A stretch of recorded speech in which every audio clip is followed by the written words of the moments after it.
vous allez bénéficier d'un traitement endovasculaire pour une malformation artério-veineuse cérébrale ou embolisation suite à l'indication proposée lors d'une réunion multidisciplinaire. Cette vidéo a pour but de vous expliquer les principes de cet examen endovasculaire.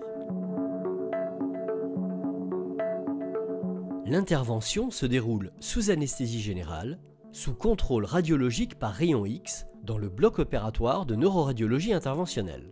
Vous devrez, en accord avec les consignes du médecin anesthésiste, prendre votre traitement habituel, la veille ou le matin de l'embolisation. Une ponction fémorale ou radiale est réalisée avec mise en place d'un introducteur. Un cathéter, un tuyau creux, est navigué puis mis en place dans le tronc artériel principal, l'artère carotide ou l'artère vertébrale.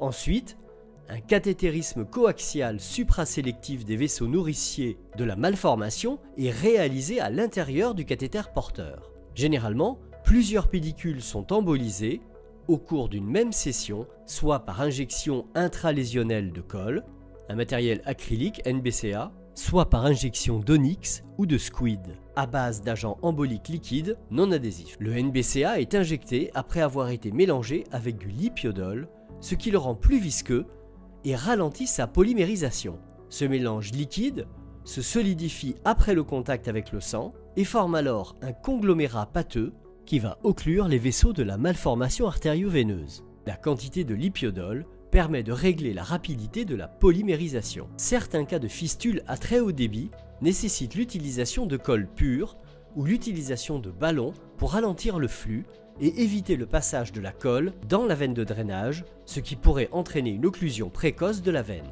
L'onyx agit d'une façon différente en se déposant par couches sur la paroi des vaisseaux. Il permet une injection plus lente et plus prolongée que le NBCA, avec l'occlusion d'un territoire plus important par injection.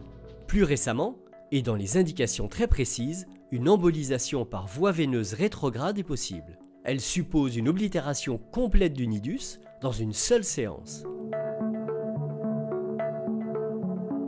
Le risque principal de l'embolisation est la migration de colle ou d'onyx dans le secteur veineux avec obstruction de celui-ci et une thrombose secondaire entraînant des hémorragies. Un embole dans le secteur artériel est aussi possible, mais moins fréquent. Lors de l'injection de NBCA, des gouttelettes peuvent se fragmenter et contaminer des vaisseaux artériels normaux de voisinage, entraînant un déficit neurologique du territoire concerné. D'autres risques responsables de morbidité, lésions vasculaires par un microguide, dissection, rupture, perforation, etc. sont possibles. Certains changements hémodynamiques provoqués par l'embolisation peuvent entraîner des complications hémorragiques post-opératoires, d'où la nécessité de réaliser les embolisations sur plusieurs séances. Le taux de complications que l'on peut rencontrer dans les traitements endovasculaires des malformations artério-veineuses cérébrales est de 5% de complications transitoires, 3% de complications définitives pour une mortalité de 1% environ.